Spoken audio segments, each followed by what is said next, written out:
두 주인을 섬길 수 없나니, 이런 제목으로 누가복음 강의를 이어가겠습니다. 서기관과 바리새인들의 세리와 죄인들에 대한 그릇되고 오만한 편견을 지적하시기 위해서 주님께서는 잃은 자들을 찾으시는 하나님 아버지의 그 간절하신 마음을 세 가지의 비유를 통해서 교훈하셨습니다. 이어 주님께서는 이제 재물에 대한 그리고 부에 대한 올바른 태도에 대해서 제자들에게 교훈을 하시기 시작하셨습니다. 이는 그곳에 함께하고 있었던 부와 명예를 좋아하는 유대주의 지도자들을 염두하신 말씀으로 주님께서는 불의한 청지기의 비유를 통해서 세상 사람들도 이와 같이 수단과 방법을 가리지 않고 자기의 이익과 자신들의 미래를 위해서 온갖 계략을 꾸미고 그 일을 도모하는데, 그렇다면 영원한 기업인 천국을 소망하는 자들의 그 중심이 물질이 아닌 하나님을 향해 영원한 가치를 위해 고정되지 않는다면 이것이 어찌 합당한 믿음인지를 제자들에게 교훈하신 것을 볼 수 있습니다. 자, 그러면 주님이 말씀하신 불의한 청지기의 비유를 깊이 들여다보도록 하겠습니다. 1절에서 4절을 다시 보십시오. 그리고 그는 제자들에게 말씀하고 계셨다. 어떤 부유한 사람이 있었다. 그는 청지기를 가지고 있었다. 그리고 이것이 그에게 고발되었다. 그에 속한 것들을 낭비한다고. 그래서 그를 불러서 그가 그에게 말하였다. 이것이 무엇이냐? 내가 너에 관해서 듣는다. 너는 너의 청지기직의 회개를 이행하라. 왜냐하면 너는 더 이상 청지기를 볼 수 없기 때문이다. 그래서 청지기는 그 자신 안에서 말했다. 내가 무엇을 행할 것인가? 왜냐하면 나의 주인이 나로부터 청지기직을 가져다 버리기 때문이다. 내가 땅을 팔 수 없다. 내가 구걸하기 부끄럽다. 내가 무엇을 행할지 알았다. 내가 청지기직으로부터 해고되었을 때에 그들이 나를 그들의 집들 안으로 영접하도록. 원문을 직역을 하면 이런 기록이 발견이 됩니다. 자, 주님의 말씀하신 비유에 어떤 부자가 등장합니다.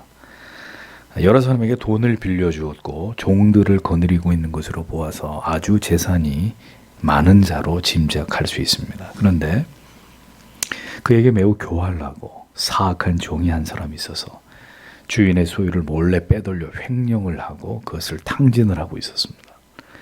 그런데 이 사실을 주인이 알게 되었습니다. 아마도 누군가가 이 청지기가 행하고 있는 악한 일을 주인에게 고한 것으로 보입니다. 주인은 이 악한 종을 불러 자신이 들은 말에 대해서 이제 그에게 확인을 하면서 그의 책임을 묻고 있었습니다. 그러면서 주인이 결론을 내리기를 청지기에게 내 보던 일을 셈하라 이렇게 명령합니다. 아마도 이 종은 주인의 모든 재산을 관리하는 아주 중요한 직무를 수행하고 있었던, 비교적 주인의 두터운 신임을 받고 있었던 이런 종인 것으로 보입니다. 그런 그가 주인의 신뢰를 저버리고 주인의 재산을 마음대로 은닉하고 횡령한 사실이 모두 드러나게 되었으니 이제 주인은 그가 하던 모든 일에서 그를 해고하게 됩니다. 그러니까 셈하라라는 말은 이행하다, 결산하여 넘겨주다, 증서를 양도하다 이런 의미를 가지고 있거든요. 그러니까 다른 말로 하면 계산을 다 맞추어서 빈틈없이 인수인계하고 너는 이제 그만 해고다. 해고 통지를 한 거죠. 네가 지금까지 해오던 모든 청지기의 사물을 중지하고 모두 정산해서 다른 사람에게 인수인계를 하라는, 한마디로 그를 쫓아낸 것입니다. 자, 이에 이 악한 청지기는 즉각 자기의 앞날을 걱정하게 됩니다.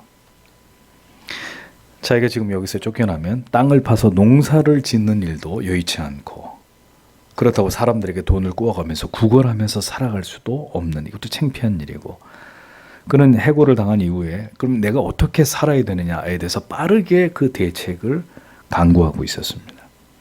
이 종의 독백은 그가 지금 뭘 해도 쉽지 않은, 지금 매우 절망적인 상황에 처해 있음을 보여줍니다. 이 청지기는 비록 주인에게 해서는 안 될 부정한 짓을 저질러 해고를 당하지만 아주 신속한 판단과 그리고 사고를 가지고 자기에게 지금 직면한 이 위기를 어떻게 빨리 헤쳐나가야 될지에 대해서 적절한 대처를 해나가고 있었다는 거죠. 자기의 처지와 상황을 직시하고 즉각 자신이 할 수 있는 일을 이제 해야 되겠다고 결심을 하게 됩니다.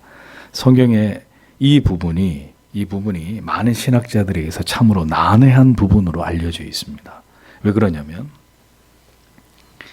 왜 주님께서는 이 악한 청지기의 비유를 굳이 사용하셨고 그의 행위를 좋게 말씀하고 계신가 하는 부분 때문입니다.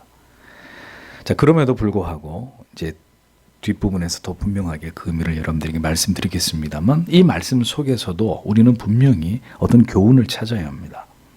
자, 그렇다면 이 청지기를 보십시오. 그는 분명 죄를 저질렀고 주인에게 쫓겨났습니다.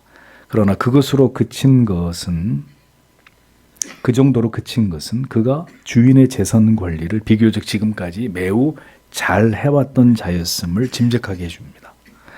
만약에 그 주인이 볼 때 이 종이 형편없는 자였으면 그 일에 책임을 물어서 죽일 수도 있고, 혹은 그의 모든 재산을 다 박탈하거나 혹은 그에 준한 중한 벌을 내릴 수도 있었을 것입니다. 그런데 해고 정도로 끝이 난 거예요. 그 얘기는 성경에서 보듯 이 사악한 청지기가 이 불행인지 당인지 몰라도 매우 두뇌가 명석하고 빨리 머리가 돌아가는 사람이었다는 것입니다. 자, 성도 여러분, 우리는 보통 하나님께 다 맡기십시오. 그리고 하나님께 맡깁니다. 하나님께 맡기는 것을 믿음이라고 생각합니다. 하나님께 다 맡긴다는 의미는 어떤 결과를 하나님이 나에게 주시든지 그것이 하나님의 선하신 뜻대로 인도된다는 것을 우리가 믿는 것을 의미하는 거죠. 맡긴다는 건 하나님이 다 잘되게 해주신다, 이거를 맡긴다는 의미로 이해하는 게 아니고, 만약에 그렇게 이해하셨다면 굉장히 잘못 이해하시는 것입니다.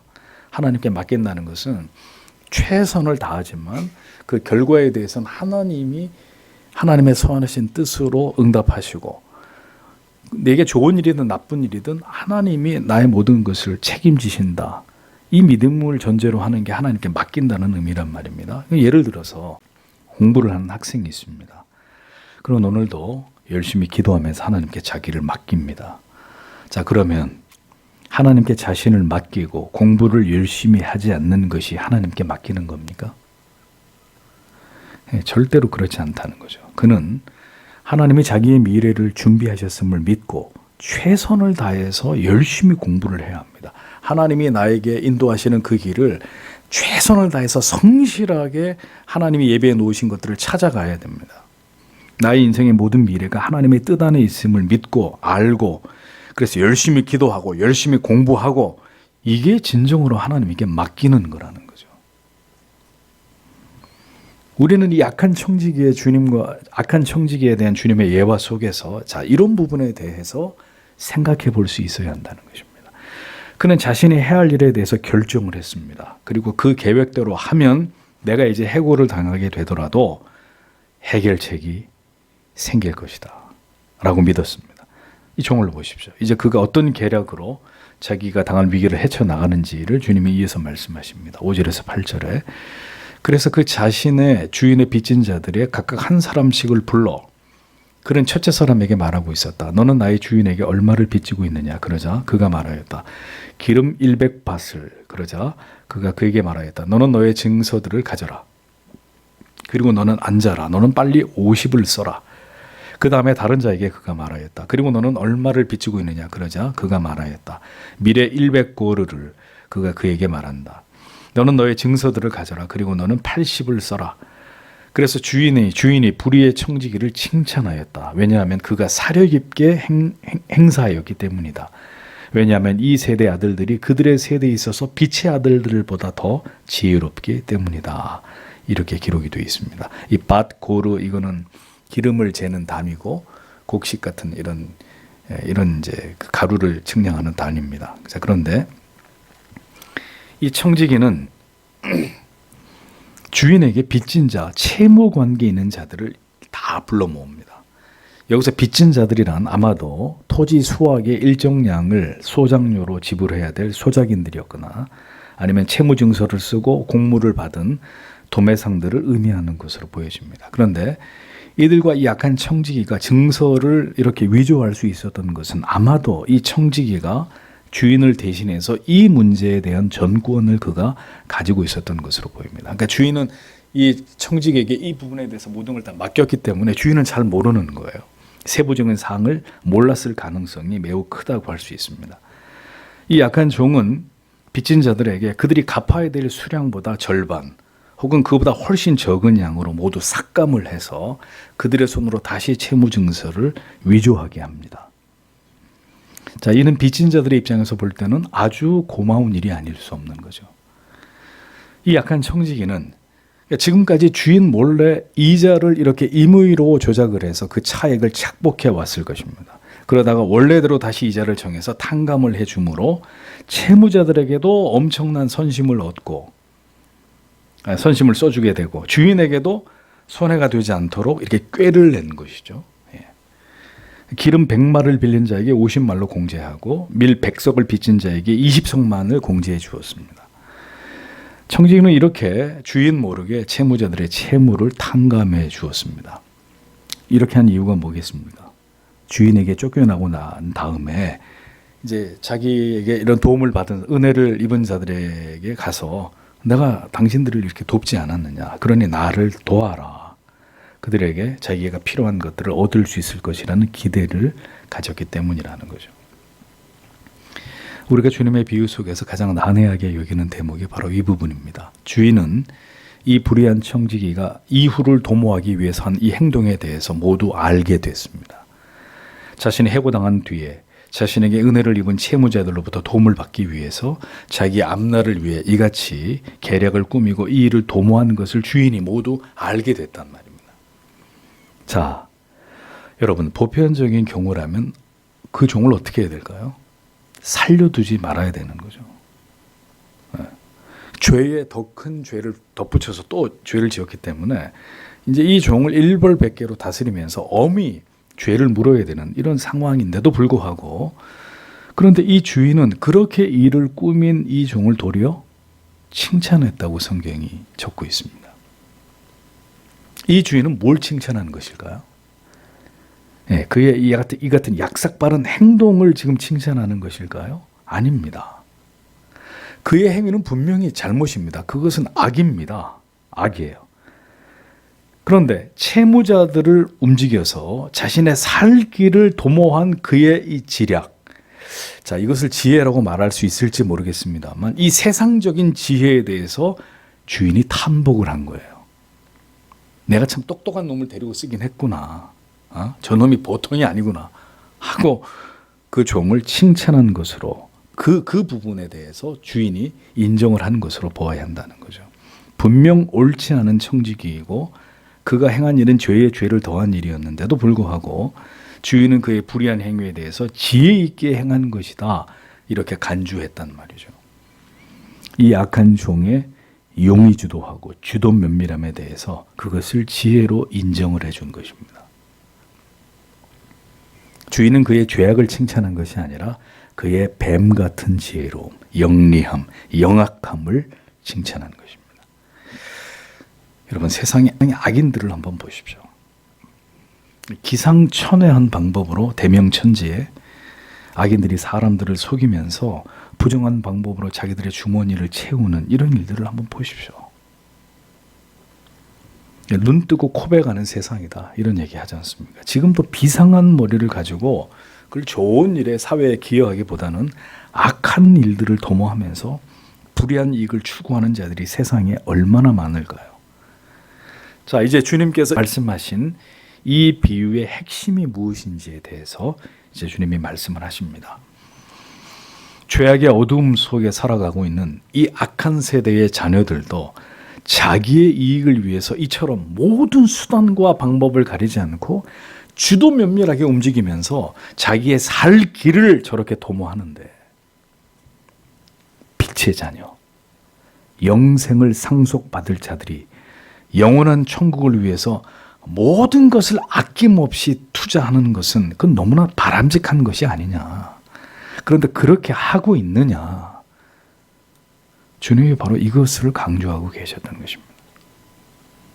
이 세대 아들들이 자기 시대에 있어서의 자기의 시대에 있어서는 빛의 아들들보다 더 지혜로움이니라. 이게 그런 의미입니다. 세상 사람들도 성공과 출세를 위해서 열심히 공부하고 회사에서 최선을 다해서 일을 합니다. 그런데 하나님의 자녀들이, 영생을 얻은 하나님의 나라의 백성들이 그 나라를 사모하면서 영생에 이르기까지 이 땅에서 사는 동안에 하나님을 알아가고 거룩한 진리에 천착하면서 하나님의 영광을 위해서 부단히 힘쓰고 노력하고 열심을 다해 하나님을 신앙하지 않는다면 과연 그들이 구원을 받은 하나님의 사람들이라고, 진정으로 천국에 들어갈 수 있는 사람들로 인정을 받을 수 있겠느냐. 바로 이와 같은 주님의 그 의도가 이 예화 속에 밑바탕에 깔려 있었던 것입니다. 돈과 이 땅에서의 행복을 위해 살아가는 사람들도 이렇게 영악하고 영리하게 자기의 이익을 극대화하는 일에 모든 노력을 다하는데, 그게 불법이든 뭐 편법이든 모든 걸 다 동원해서 자기의 이익을 위해서 모든 수단과 방법을 가리지 않는데, 하나님의 사람들이 영원한 가치를 위해서 그들 이상으로 치열하게 하나님을 신앙하고 성도의 삶을 살아가지 않는다면, 이런 믿음은 주님이 보실 때 결코 바른 믿음이라고 증명될 수 어려운 것이다. 증명되기 어려운 것이다. 라는 것을 주님은 이 말씀 안에 담고 계셨던 것입니다. 오늘도 말씀드립니다. 구원과 영생, 하나님의 영광, 입버릇처럼 말하지만 전혀 우리의 삶이 주 앞에서 진지하고 성실하고 최선을 다해 하나님을 신앙하고 있는 것이 아니라면, 그러니까 누가 봐도 저 사람의 삶의 가장 우선순위는 하나님을, 예수를 믿는 것이다. 하나님의 율례와 기류와 법도를 지키면서 세상에서 구별된 삶을 살고 있는 사람이다. 이런 것이 증명되지 않는다면,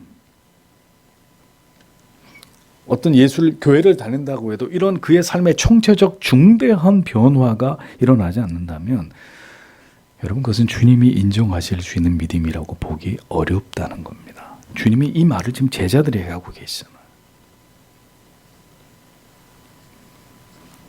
믿음을 너무 쉽게 생각하십니다. 이 시대의 교회의 가장 큰 문제는 구원의 문제를 너무 쉽게 생각한다. 구원의 문제를 너무 쉽게 생각하니까 신앙이 이제 다른 이슈가 없어져요. 그러니 어떻게 됩니까? 어떻게든 해서든 행복하게, 재미있게, 즐겁게, 신바람 나게 성공하고 출세해서 이게 되는, 이걸로 자동적으로 이동하는 겁니다.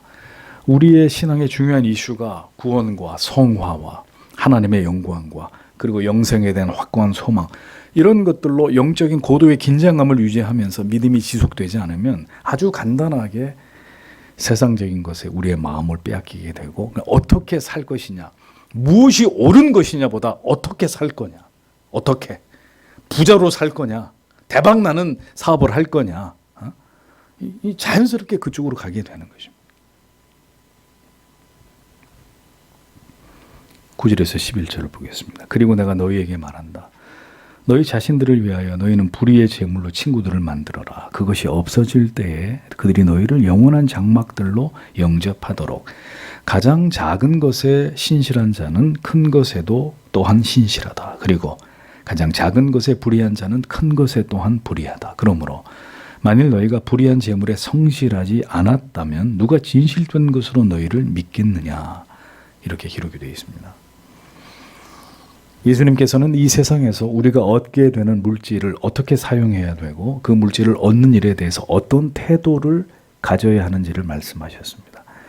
자, 여기서 주님은 이르시기를 불의의 제물로 친구를 사귀라고 말씀하고 계십니다. 많은 성도님들이 성경을 좀 읽는다 하는 성도님들이 이 구절에 대해서 의문을 많이 제기하십니다. 목사에게. 이게 도대체 무슨 뜻입니까, 목사님? 이게 이 모순된 말이 뭘 뜻하는 겁니까? 질문을 하시는데, 자, 이 왜 불의의 제물이라고 이렇게 표현을 하신 것일까요? 그것은 여러분, 재물, 돈 그 자체가 절대로 나쁜 것은 아닙니다. 그런데 그 돈을 벌어들이는, 그 돈을 축적하는 과정에서 불가피하게 죄를 짓게 되고 불법한 일을 행할 수 있는 유혹과 위험성이 언제나 도사리고 있기 때문입니다. 어떤 일에? 돈을 벌어들이는 일이 있어서. 왜 주님은 부자가 천국에 들어가는 것보다 낙타가 바늘귀에 들어가는 게 더 쉽다 이런 말씀을 하셨을까요? 물질이나 그 물질의 소유가 죄가 되는 게 아니라 그 물질을 취하는 방법이나 그것을 사용함에 있어서 불의함에 대해서 말씀하신 것입니다. 또한 불의의 재물은 하늘의 보화와 반대의 개념이 되기도 합니다. 세상의 모든 재물을 뜻하는 것이죠. 이 세상의 모든 재물은 성도를 교만과 탐욕과 영적 게으름과 방만함에 빠지게 만드는 지름길이 자칫 될 수 있기 때문입니다. 그러므로 이러한 재물을 가지고 친구를 사귀어라 라고 주님이 말씀하십니다. 물질이 올바르게 사용되지 못하면 고스란히 그것이 우상이 되거나 혹은 배금주의를 낳게 되어 있습니다. 그러므로 세상의 재물이라 하더라도 그것을 가치 있게 사용할 수 있는 한 가지의 길은 그것으로 친구를 사귀는데 선용하는 것임을 주님이 말씀하십니다.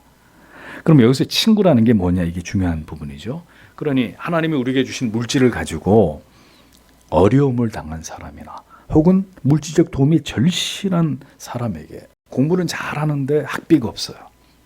공부할 수 있도록 돈을 내어주고 뭔가 의미 있는 곳에, 정말 하나님이 기뻐하는 의미 있는 곳에 그것을 후원하고 인재를 키우고 여러 중요한 하나님이 기뻐하는 일들에 그 재물을 사용하면 많은 사람들이 그를 따르고 존경하고 흠모하게 되겠죠. 그에게 좋은 벗들이 될 겁니다. 성경은 그래서 성경의 감독과 장로의 자격 가운데 돈을 사랑하지 않고 나그네 대접을 잘하고 더러운 이익을 탐하지 않아야 된다, 분명히 말씀하고 있는 겁니다. 필요한 때에 물질을 잘 사용하고 섬기면 그에게는 반드시 그를 따르는 많은 자들이 생겨나게 되어 있습니다. 어려움을 당한 사람들에게 혹은 친구들에게 물질을 잘 베푸는 사람에게 친구가 많습니까? 인색하게 지밖에 모르는 이기적인 사람에게 친구가 많습니까? 두 번 얘기하면 입만 아픈 얘기죠. 물질을 자신만을 위해 쓰라고 주신 것이 절대로 아닙니다. 베풀고 나눔으로 많은 사람들에게 도움을 주기 위해서 하나님이 우리들에게 주신 것입니다. 하나님께서는 언제나 우리 주변에 가난한 지체들, 가난한 이웃들을 두셨습니다. 그리고 물질을 가지고 가장 가치 있는 일을 우리가 행하기를 원하십니다. 이것은 보물을 하늘에 쌓아두는 일이 된다고 말씀하셨습니다. 성경은 많은 곳에서 가난한 자들을 돕는 것의 중요성을 강조합니다. 잠언 19장 17절. 가난한 자를 불쌍히 여기는 것은 여호와께 꾸이는 것이니 그 선행을 갚아주시리라. 결국 세상의 모든 재물이 모두 없어지게 될 날이 마침내 이르게 될 것입니다. 그렇게 되면 우리를 위해 쌓아두거나 나를 위해 사용한 것은 하나님 앞에 어떤 가치도 어떤 의미도 존재하지 않는 것이 될 것이고, 가난한 이들을 위해서 혹은 하나님 나라의 일을 위해서 우리가 사용한 모든 재물은 우리를 영원한 처소로 인도하게 될 것이다. 이렇게 주님이 말씀하십니다. 자, 이 말을 오해하지 마십시오. 선행을 많이 해야 구원받는다, 그런 뜻이 절대로 아닙니다. 신자가 그 구원의 은혜에 감격하고 감사해서 주신 물질을 아름답게 사용할 때 마침내 그가 죽음에 이르게 되면 그 모든 것이 영원히 빛나는 천국에서의 그가 받을 상이 된다, 이걸 말씀하시는 것입니다. 그러니까 물질을 어떻게 사용하는 것이 가장 하나님이 보실 때 가치 있는 일인지를 이렇게 표현하신 것입니다. 다음에 이어지는 10절의 말씀에서 지극히 작은 것과 큰 것, 이게 뭘 의미하는가가 궁금하실 것입니다. 10절에 지극히 작은 것에 충성된 자는 큰 것에도 충성되고 지극히 작은 것에 불의한 자는 큰 것에도 불의하니라. 여기서 지극히 작은 것이란 이 세상에서의 재물을 의미하는 것이고, 큰 것이란 하늘의 보화를 가리키는 것입니다. 자, 그렇다고 볼 때 작은 것에 충성한 자는 큰 것에도 충성하고 작은 것에 불의한 자는 큰 것에도 불의하다는 말씀의 이 의미는, 비록 세상에서의 재물이 영적인 가치로 볼 때는 작은 가치에 지나지 않더라도 불의한 청지기처럼 그 물질을 지혜롭게, 즉 남을 돕는 일에, 친구를 사귀는 일에, 하나님을 영화롭게 하는 일에 잘 사용한 자는 하늘의 보화를 쌓으면서 하나님의 나라를 위해서도 가치 있는 일에 충성을 다하는 사람이 될 것이고, 세상에서 재물을 위해 성실히 일하고 그것을 올바로 사용하는 일에 있어서 불의하고 불법하고 탐욕적이고 이기적인 자는 하늘의 상을 쌓고 하나님을 영어롭게 하는 일에 대해서도 지극히 그는 불의할 것이고 불충하는 자가 될 것이다 라는 말씀을 교훈하고 있는 것입니다. 이 땅에서 하나님을 위하는 자는 이 땅에서 하나님께서 주신 재물을 사용하는 일에도 충성되고 하나님을 기쁘시게 하는 자가 되는 것이고, 이 땅에서 하나님을 올바로 신앙하며 그 가치에 최선을 다하지 않는 자는 세상에서 불의와 불법과 탐욕에 찌든 자기 욕망의 노예가 되어서 살아가는 자들이 될 수밖에 없는 것이다. 이렇게 주님이 교훈을 하신 것입니다. 성도 여러분, 물질의 재능과 은사와 능력은 하나님이 주시는 것입니다. 우리는 최선을 다해서 살아갈 뿐입니다. 그보다 더 중요한 가치와 우선순위는 우리는 하나님을 경외하는 참된 신자가 되는 일에 최선을 다하는 것입니다. 왜? 너희는 먼저 그의 나라와 그의 의를 구하라. 그리하면 이 모든 것을 너희에게 더하시리라. 이렇게 말씀했잖아요. 주신 은사와 재능, 우리가 잘하는 것들을 가지고 최선을 다해서 살아야 됩니다. 최선을 다해서. 죽게 하듯이. 그러나 언제나 그거보다 더 상위의 최우선의 순위는 하나님을 경외하는 참된 신자가 되는 일이다. 참된 신자가 되기 위한 올바른 신앙도 갖지 못한 사람들에게 자, 목사가 재물의 복을 받는 길을 설교합니다. 이게 무슨 의미가 있는 말일까요? 어떤 설교에, 어떤 목사님 설교에 사탄이 무서워하는 응답받는 기도의 비결. 조회수가 확 올라갑니다. 사탄이 무서워하는 응답받는 기도의 비결. 궁금하시죠? 안 궁금하세요? 또 성공적인 부부 생활, 자녀 성공의 비법. 교회가 이제 이런 걸 이런 아주 그 사람들의 호기심을 자극하는, 굉장히 궁금해하는 이런 이슈들을 가지고 설교 시간에 이런 제목을 가지고 말씀을 전합니다.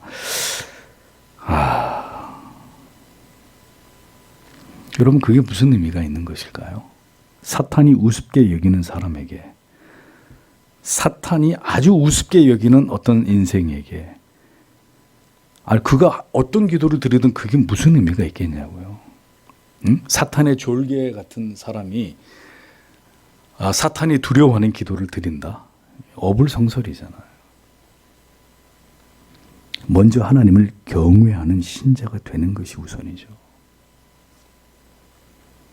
그것이 이루어지지 않는데 무슨 쪽집게 과외하듯이 뭐뭐 하는 법, 이런 설교를 참 좋아하십니다. 이 땅에서 필요한 어떤 인사이트들을 성경을 재료를 가지고 잘 버무려 가지고 이렇게 말씀을 준단 말입니다. 굉장히 솔깃합니다.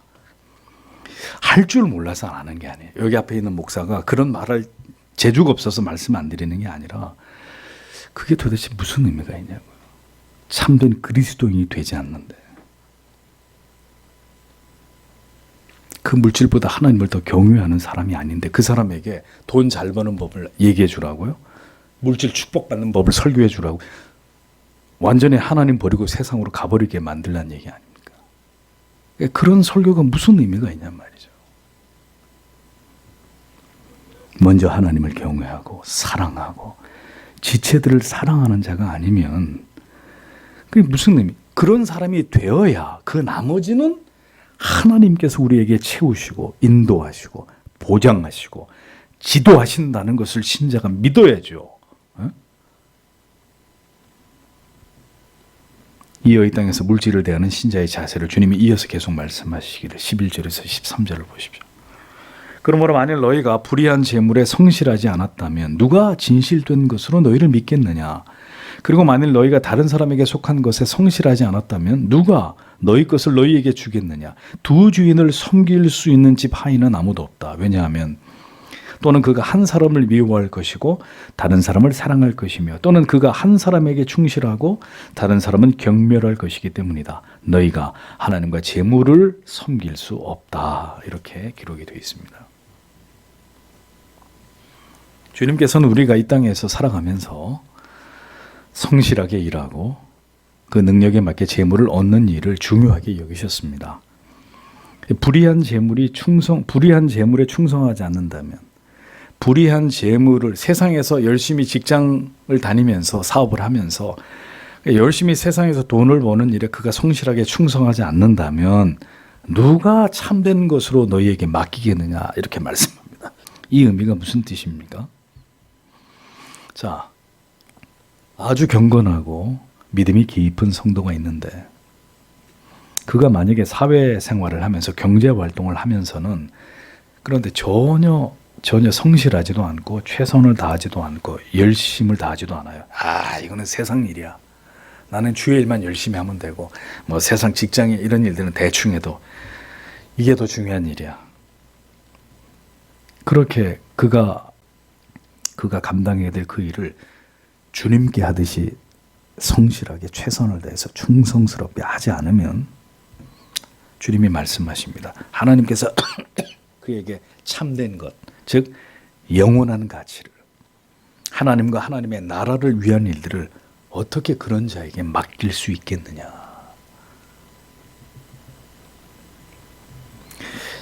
참 이게 어려운 얘기입니다. 그러니 여러분 오해하지 말고 들으십시오. 믿음이 좋으면 좀 세상에서 무능한 경향이 있고 세상에서 대단히 유능하면 교회는 다니는데 믿음은 그다지. 이 두 가지를 다 겸비할 수 없는 것일까? 성도는 세상에서도 성실하고 정직하고 유능하게, 그러나 합법적으로 자신에게 주어진 일들을 매우 잘 감당하는 자들이어야 합니다.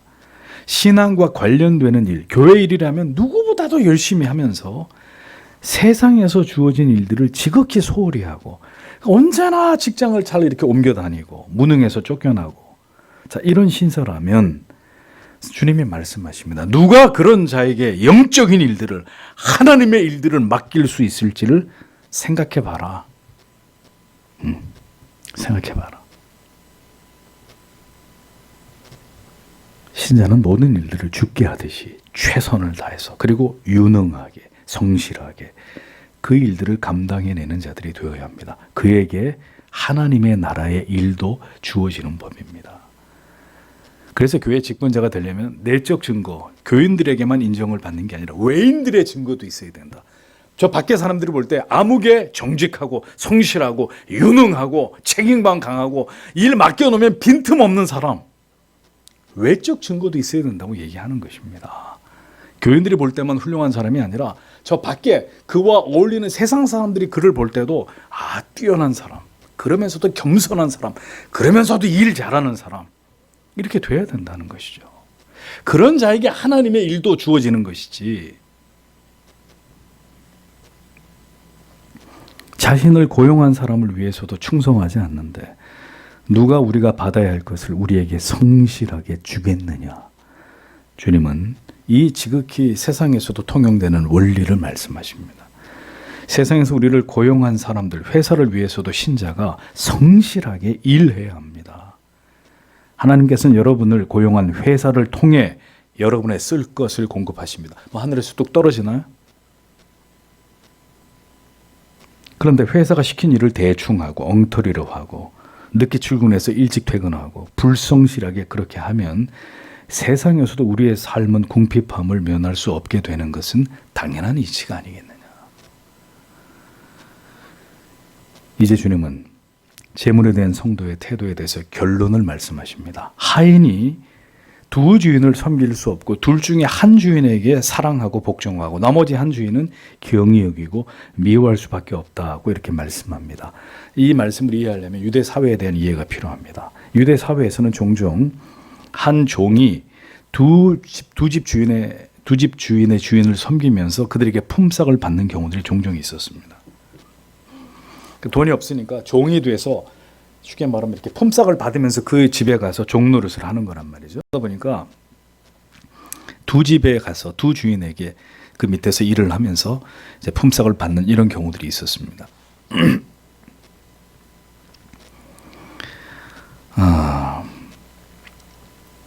그런데 이 두 집 주인이 각각 좀 달랐던 거죠. 한 집 주인은 그 종을 사랑해서 그의 모든 필요를 채워주고 넉넉하게 채워주고 충분한 휴식도 얻게 해주고 때로는 그 종을 친구처럼 여겨주는 인격적으로 대우해주는 이런 주인이 있을 수 있는 것이고 다른 주인은 그 종을 혹사시키면서 임금도 조금 주고 말이죠. 노동력을 착취하는 거죠. 쉴 시간도 주지 않고 가혹하게 대하는 이런 주인이 있을 수 있지 않겠습니까? 자, 그러면 이 종은 이 두 주인 중에 어떤 종을 더 귀히 여기고 사랑하고 존경하고 그가 시킨 일을 열심히 할까요? 당연히 친절한 한쪽 주인일 것입니다. 그러면 그 반대로 이렇게 노동력을 착취하고 홀대하고 부당하게 대우하는 이 주인에 대해서는 이 종이 어떻게 하겠습니까? 겉으로는 뭐 열심히 하는 척 하겠지만 속으로는 미워하고 증오하고 그 주인을 우습게 경히 여길 것입니다. 자, 그러면 신자는 어떤 주인을 섬기는 종이어야 할까요? 우리에게 영원한 안식을 주시고 오늘도 우리의 탐욕이 아닌 우리의 모든 필요를 채우시는 무엇보다 영원히 지옥불에 던져질 죄인들을 위해 아들을 십자가에 매어달아 그의 대속하심을 통해 그 영벌에서 건져주신 하나님만을 섬기는 종이 되어야 할까요? 아니면 오직 돈의 가치로 사람을 평가하고 돈으로 모든 것을 다 살 수 있을 것처럼 오늘도 우리를 미혹하고 오늘도 우리로 하여금 그 황금의 우상을 따라 살게 함으로 더 하나님과 멀어지게 만드는 세상을 섬기는 종이 되어야 할까요? 하나님을 사랑함으로 세상의 불의한 재물의 가치를 때로 우리는 미워할 수 있어야 되고 하나님을 경외함을 가장 우선순위에 두고 언제나 하나님이 원하시는 것을 선택하고 기뻐하시는 영적인 삶을 살아가는 것을 가장 귀하게 여기는 자들이 신자가 그리스도의 제자가 되어야 한다라는 것을 주님은 말씀하시는 것입니다. 성도 여러분, 성경이 아무리 이 우선순위, 가치순위를 말씀하고 있어도 여러분들의 목사가 분명히 말씀드립니다. 이 도에 복종하는 사람은 교회 안에 있는 진정한 하나님의 자녀들 뿐입니다. 정말 진정한 하나님의 자녀들만이 이 도에 따라 복종하고 그 삶을 살아내는 것이지. 그래서 세상의 재물에 대한 돈에 대한 태도는 그가 진정한 하나님의 자녀인지 그가 분명한 천국의 백성인지 혹은 그렇지 않은지를 확인할 수 있는 매우 중요한 시금석이 됩니다. 그러므로 성도 여러분, 오늘도 말씀드립니다. 신자가 되십시오. 교회를 다니는 교인으로 만족하지 마시고 신자가 되십시오. 하나님의 가치가 여러분의 삶에서 가장 우선이 될 때 하나님은 당신의 모든 삶을 책임지실 것입니다. 겸하여 섬기는 것도 하나님, 여러분들이 세상과 하나님을 겸하여 섬긴다면 하나님도 섬기고 있는 것이 아니라 세상만 섬기고 있는 것입니다.